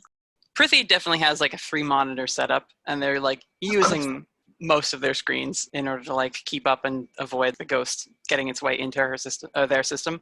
The screen that they're typing on with all the like code, because they're trying to get into the environment controls of the agency's building, so that's where their focus is. But Raven, you're not following them type the code and trying to like access this control. You're just like looking at all the other bits of code that they've been writing. And in one of them, in one that's already open, there is the blinking cursor, and it types out a message, and it says, Miss Eugenia, comma, we're almost at the finish now, ... This wouldn't be a good story without a bit of tragedy, period. A few lines go down, and then it says, up or down, ? Time to make a choice, period. Prithvi is busy, and like they finally say like, I can't get the door open. I can stop the temperature control, but it's already dropped to -20. They're not going to last much longer down there. We have to go. There's nothing you can do. We gotta go. It keeps blocking me. I don't know what to tell you. I don't know what this thing is. All right. We need somewhere to fight it. If anything, we need to just get this thing. But Raven, you point out the message that it sent you? Yeah, So you all now know up or down, the ghost is telling you. I think Can we have to go down. hang on. I'm gonna use one of my broken rules. Can I use hunches again? And we Yeah, I also guess so. have to- we also have to go down and get Aiden. Or do you want to use the one where you like zoom in on the monster? Oh! I forgot I had that one. Tune in. Where is the creature right now? Felicity Damn. immediately starts talking in a transatlantic accent. Okay. Let me roll. Hang on. Plus weird. Oh, 7. Hold 1. I feel like where is this creature right now? It doesn't really tell us because it's kind of everywhere. What is it planning to do right now? That seems like a good one. Okay. So while like Whitaker and Prithvi are like, they're not shouting at each other, but they're just talking very like, this is a dire situation. We have to think. We're talking loudly to express how hard we're thinking There's about some it. tension. Yeah. Like, you're supposed to be the genius here. Do something about it. Yeah, you're supposed to be the monster hunter here. Why haven't you done anything about it? Like they're getting the like back and forth. So to catch me up to speed on there's a bunch of people in cold storage. It's getting colder and colder. I can pop down there faster than anybody to at least stall for time, throw them a few extra hand warmers, plug in a space heater. That might be all I have, probably a blanket or 2. So I'll see what I can do to help. Damon's gonna. We gotta find out. We gotta find out what they're planning on doing next. Yeah, give me a pause on that, Damon, because Felicity's gonna have her like vision. Felicity, the sound of the room fades out, and your head rolls back, and You leave your body in the way that your visions often allow you to do, and you are rising upward. And you come to settle in this large executive suite office. There's some old bookcases and things. There's very large windows that look out over the city and the waterfront. The static, glowing figure of the ghost is sitting at the desk. There isn't a microphone, but it's as if they're like pantomiming into the microphone. And you see them gesturing as if they're like telling a very fantastic radio drama. You then start to sink and you drop down through the floors. You go past your group of friends. You drop down a few more floors. You see a guy with some electrical wires cutters trying to snip someone off the wall. As Ernie has mustered a bit of courage and is trying to save some folks. You continue to drop. You're moving at a pretty steady speed, but because the first and second levels of the building have that big open space that is the lobby, as you pass through that, you see that not just from the menus at the cafe, but coming out of the pockets and the computers and the private electronic devices of every agent that has been knocked out in the cafe area are these arms reaching, and they are swarming Agent Ross and Aiden. Agent Ross, she's floating. Her hair is wild and whipping as it's blown about by this spectral force as she directs her sword as if she's, what is the performance tool? It's that stick that you make move around. Wand. Yeah. Wand or toy or, Yeah, so that's kind of how it looks as she like whips this massive greatsword around and hacks these arms away as they try to reach and grab for her. Aiden, at this point, her fists are glowing. You can see she's got a bit of blood on the side of her mouth. She seems to be having a harder time of it, but as you pass by, the last thing you see is more of the arms grabbing onto her, and she locks up, and then they let go again. She kind of bats some of them away. She's not using her wings to defend herself, but you pass through the floor, you come down, and you end in the cold storage vault, where you see Norm is just hugging as many of the employees as he can, and even he is shivering now as the steamy breath comes off his nose. There's little frozen snot from it because it's so cold down here. And Olivia Eastey just pacing back and forth behind this closed vault door. She's got her arms folded very close to her and her shoulders hunched up. And then you rocket back up to your body and poof, you're there. Okay, guys, a few things. Number one, Whitaker. He's upstairs. He's in an office somewhere that has books, that has things. Do you know where that is? Sounds like Miss Eastey's office. Okay, he's in Miss Eastey's office. Number two, downstairs in the lobby. They're being attacked by arms. I saw Aiden, and they're trying to fight him off. Everyone there is unconscious. They're trying the best that they can. And all the way downstairs, cold storage, they're freezing. I don't know who we should go to first. I feel like it's the guy in Mrs. Eastey's office, I guess. The one up there. We need to stop him, and then we'll stop everything. My thought is if he's the source, may as well take the fight to him. But can we stop him, is the thing? Or do we have to save these people? We cannot get to those people without killing him first. That has been made pretty clear. If we can't get he wants us to fight him? I have a feeling he wants us to try in vain to save them downstairs. So what we should do is go up and fight him.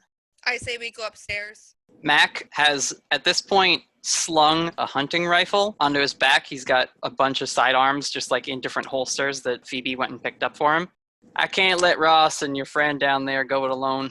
I'm going to head back down and give him a hand. Good. Thank you. Okay, that's fine. So Natalie, I have a question. Yes. I got a tactical vest. Does that do anything for me, or? Yes, so you, Raven, and Hugo, you all get an armor that you can add to your sheets. If you just want to note that you have one armor. Hugo's not going to put it on. Purist. Fucking purist. Wait, so there's just an article of clothing that's not being worn. Damien is going to grab it.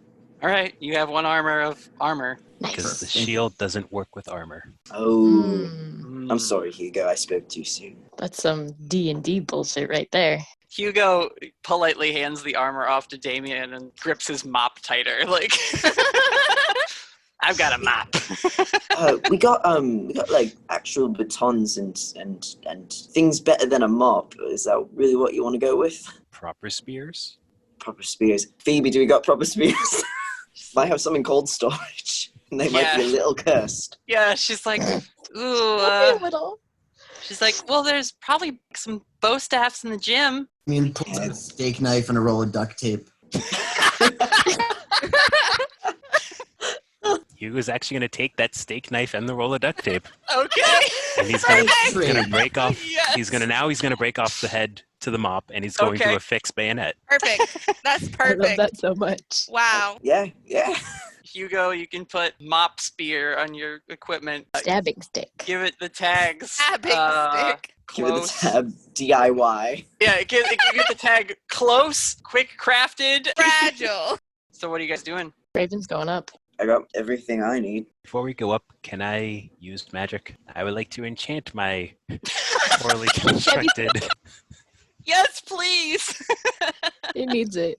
This is what we do. Beautiful. So that is beautiful. 8. Do you know what? I will take the 1 harm to make this work well. Enchant a weapon, and the glitch I want to take is to take 1 harm, ignoring armor. All right, we'll see how it goes. Just note that you're going to take 1 harm from the spear at some point. I'm not doing it to you immediately. Okay. What happens is, Hugo, you grip the spear, you channel some magic into it, and on the steak knife at the front, the symbol that is the base of your whole tattoo system appears as if it's being like forged into the metal of the spear tip. It is cool. You're muted, Emery, but I saw you say that. So now everybody goes upstairs? And Raven's gonna hang back a little bit, so she's like the last one to leave the room. She's gonna, I'm sorry, I just forgot the name of the person the tech one who Prithee? works in that room. Yes. She's gonna nudge him a little bit on her way out and just go, subtle, and then leave. Okay. Prithee pauses their typing for a brief second, looks back, and like, you're already gone, but we, as the audience, hover and they grin. They say, good luck, architect. Hell yeah. Every Eastey agent is a gem. Yep. Every single one of them is a user on my website. All right. So you all take the stairs, I'm guessing. No more futzing with this elevator that can do whatever it wants. Yeah, fuck that. Don't trust the elevators in role-playing games. You all make your way up to the top floor, other than like roof access. Whitaker, you've been to Olivia's office many times before, so you know exactly the way to get there, despite it being a little dark, plus you have Raven's flashlight. You hear talking as you approach this office door. And Olivia is the sort to have one of the doors that has like glass, as like the whole door is glass with a frame, but then like shades. So you see like flashing, flickering light coming through the shades and casting like a very, almost like a barcode pattern of light on the opposite wall, just because of the slats of the privacy screen. And you hear, like I said, this like voice from inside the room. It's not coming out of any monitors or anything. You just hear that like it's, jumbled, muted narration happening. Miss Eugenia, Miss Starnbrook, I'm going to ask you both to step back a bit. Hugo, I'm going to open the door real slow and I want you to cover me. Damien, do your thing, whatever that means to you. Damien, were you going to help the people in the basement? Or are you going with your friends? We never resolved that, I realized. But yeah, well, because I was like, I don't know how much Damon could get frozen down there. It's possible. I mean, you can also phase through the door, so. That's true. So is there like a cold system that's causing it? Because then Damon would ploop, ploop, ploop through the floor and then like start smashing around with whatever's causing all that temperature stuff to keep going. Hey, here's the thing that Whitaker would tell you.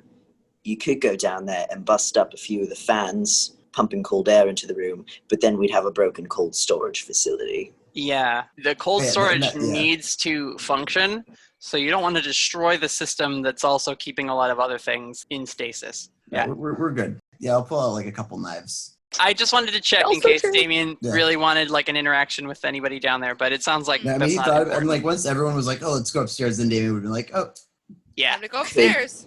So you're gonna open the door slowly. That's my plan. Well, I guess I should ask: is there any other way into the office? No. Yeah. Okay. Yeah. There's definitely a secret door we don't know about. Yeah. Did you want me to check it out really quick first? Oh, right. Mm-hmm. Yeah, give us a peek in. Tell us what you see. So Damien turns into like a little cockroach and then just through the door to check out what's inside. When you're in the room, you can hear the ghost now clearly, and he's saying, 2 warriors locked in combat, bravely defending one another. Have they met before? Will they meet again? Who's to say as they face each other's fate in this arena of death? And then it says, we pause now, bring our attention to the central offices, where we are being observed by a small creature. And the ghost steps up and looks over the desk and just regarding you, Damien, down on the floor.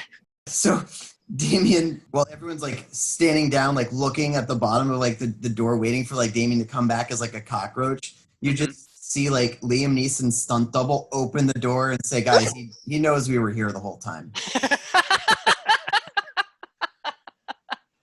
As Damien went in as a cockroach, I realized that the Eastey Agency probably has security cameras everywhere, and this guy's just tuned into all of them. Yep. Yeah, He watched us walk up and be like, we're gonna be really sneaky, okay? And he's just in the room like, guys, I know you're there. You know what? Yeah, I really should have thought of that one.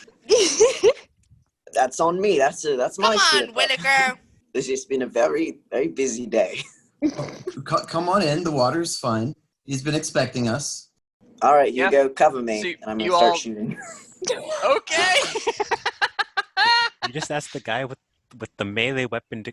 okay. You got magic, you silly sod. Should ask me, dummy. Yeah. No. That's the real spellcaster. Aha! No.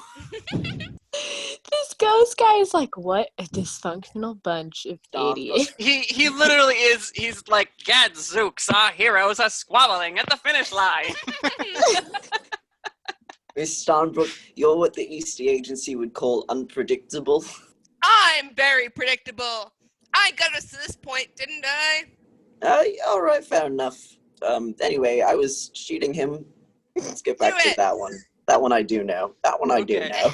So you're gonna kick some ass? I'm gonna kick some ass. All right, please roll. I'm not gonna play around and wait for this fucker to try and roast us again. I'm not gonna wait for this man to see into Whitaker's poor gay nightmares. It's a 4. No. Luck point? This is not an important enough story moment to require a luck. In my That's opinion. true, yeah. You're just gonna go fight a ghost. Who cares? So yeah, Whitaker, you kind of are like using the argument, quote unquote, with your compatriots in the doorway as like a deceptive move. You're kind of like, and I'm shooting you, bam, bam, bam, and you fire your gun at this guy. You see the ghost's form shifts sideways out of the way of the shots. It then flicker steps and is right in front of you and grabs you by the shirt collar and throws you across the room. And you would take 2 harm from like slamming into her desk and flipping over the back of it, which is reduced to 1 by your tactical suit. And reduced another 1 by my battlefield awareness. Ah, very good. So that, So you like yeah, let's action see. star roll over the desk. Yeah, Don't you hurt just yourself. like break your fall basically. And I don't get any flashbacks, right? It's just the throw. Yes, for this particular move. Yep. Sure. Okay, I'm gonna go. Hey, Whitaker, Okay. can I try something? From behind the desk. Please do! Normally I'd say not in Miss Eastey's office, but I've really come around on it. Go ahead. Okay, so I'm gonna roll to use magic, All right. specifically to banish a spirit. God damn. Okay. Go ahead 10. and roll a 10. All right. That solves it with no issue, right? Yep. Banish a spirit or curse from the personal object or place it inhabits. Okay. This ghost, Felicity, after it throws Whitaker across the room, turns to the rest of you and says, and now for the grand finale! And goes to reach for you, and you've had enough. 100%. Yeah, you dig deep into your well of magic and just say, enough. And this shock wave emits from you. It knocks everyone else down, shatters the glass windows in the office. And this ghost, as it's like reaching for you, its body starts to delete very slowly. It starts in like the feet, and then the shoulder, and then the face.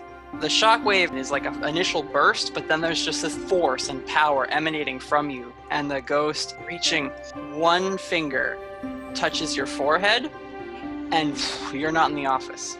You're running in a field. It's sunny, little white butterflies flying amongst the wildflowers and grass. There's a tall pine forest and mountains off in the distance.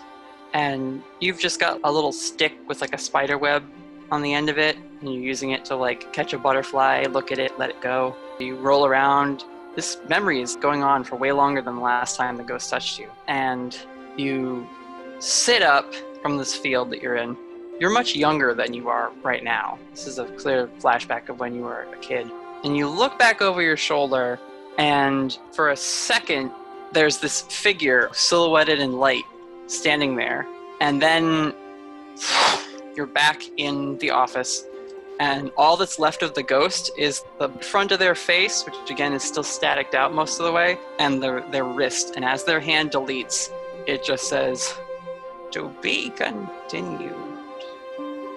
We leave the boardroom with Whitaker getting up from behind the desk. Glass is chinkling and dropping from Olivia Eastey's office windows. Hugo and Raven get up off the floor along with Damien. You aren't injured. The ghost seems to have been blasted away. We see the power from the outside of the building turns on. The DEFCON signal seems to just shut down all the turrets on the outside of the grounds and descend back into the earth. The cold storage door where you left the lever in the up position and raises, and Olivia Eastey quickly crawls out from underneath and is able to adjust the thermostat and stops it from being so cold. Norm starts to usher the other agents out. We see Max Spiegel bursts open the door with his gun drawn, like ready for a fight. Sees all the other agents sitting up from where they were knocked unconscious in the lobby. Aiden is on the ground of the cafe. She looks like she's in rough shape. And Agent Ross floats down next to her and drops down onto her knees. The sword bang, hits the ground loudly. Ross helps Aiden up and then kisses her and then pulls away violently. And Aiden just like also reviles at first and like touches her mouth and is like, "What?" And Ross just goes, "Sorry, I don't know what that was." And we will end on all of you gathering around Felicity. Her eyes roll back in her head and she drops and passes out on Olivia Eastey's floor. That's where we're ending the session tonight. Good lord. Yeah. The intrigue. You guys are adventuring mystery. and there's tons of mystery. Someone's got to nerf Felicity. Nerf Felicity. I did So- like that her powers didn't lead her directly to the people, though. That she went to the elevator, Yeah. Mm-hmm. and they were like, nope. So there you go, guys. Radio Ghost. Whew. What a interesting little adventure. To be Clearly, continued. he'll be back again. I was gonna say, hey, so he says. I'm gonna say it right now. I hope he comes back. I know. I was kind of like, wow, that was it. Like, He I was was really so hoping good. each of us could get a good hit on him. But then I know. I'm sorry. continued. It was like, oh, okay. I would just fucking love, like, when one of us turns our car radio on for, like, the briefest moment. We get a little whisper of the and voice then on he the says radio. one thing, and then the radio comes on. We'll see what happens. There are mysteries to discover and explore in this world. Listen, It's because not I'm that so bad. fucking OP, I want your punishments on me to be the worst. Felicity has hell coming to her, and Good. Listen, yeah. when you were doing like her first Oh my flashback, Oh, I was like, that's exactly what her flashback would have been. And I was going to mention that if you asked me. yeah. And then you Yeah. just did it. And I was like, this is amazing. I know your characters. It's I know what will so hurt good. them. The second one would have been when Raven lost the sight of the spirits. Like that would have I been was the kind of second hoping for that one. I thought that Raven was going to get touched by the arms a lot more. And so I thought we were going to slow ramp up to super sad, which is why I brought up her sister. Yeah. Of like, oh, that's sad. Her sister like moved away. Okay. I thought we were going to ramp up to the deep stuff. And then you were like, oh yeah. And that voicemail from Bethany is playing. And I was like, well, here we go. I had one planned if she got touched by the arm again. Yeah, I had two in my head. One was the prom one, and one was a different one. And I thought Whitaker would get a second touch. So I was like, I'll save the really horrible. So did I, but I forgot that banish a creature is a spell anyone can do. We could have paused and then it would have been like, fight the ghost at the beginning of the next section. But I kind of like the gut punch of like, it's just over. You don't get answers. He's gone. Good job, I guess. You know, like that's almost more frustrating and troublesome than you guys getting to talk to him a bunch as you slug it out. He'll come back. I want to hear him in our radios, Natalie. I gotta hear him in our radios. I'm gonna be turning on all the radio. I want to put on my iPod Shuffle and hear his stupid little voice. I'm so happy about just the Eastey Agency in general. It is becoming such a treat to discover and work out with y'all, and like Emery and I have been sitting on some of these NPCs since week 2 of the game, so it's the Eastey Agency is phenomenal. I always act like when a new NPC comes in, I'm like, oh, you ain't ready for this. I only know like the name and a 2-sentence description at best. And Natalie just like takes these things and just blossoms out of it. And I'm like, oh, please tell me I more. knew the whole time. I have no idea what Ross's deal is. I'm going to tell you all right now, I have no fucking idea what Ross's deal is. I don't know if Whitaker knows what Ross's deal is. I don't think he does. Whitaker doesn't have the whole story, for sure. Yeah. Because it wouldn't make sense for Whitaker to like know everything about everybody. Yeah. There's certain people he's worked with and certain people he probably doesn't know that well. And like he's got impressions of everyone. Whitaker only told Hugo and Aiden about his weird deal, and that was after they almost all died together. The agents of the Eastey Agency, they play it close to the chest. You gotta. In this business, you gotta. You gotta. Yep. Good. I'm so hyped about this game and this story. All right. We'll be back next time with more mystery and adventure. Goodbye. Bye, everyone. Good night, guys. Catch you later.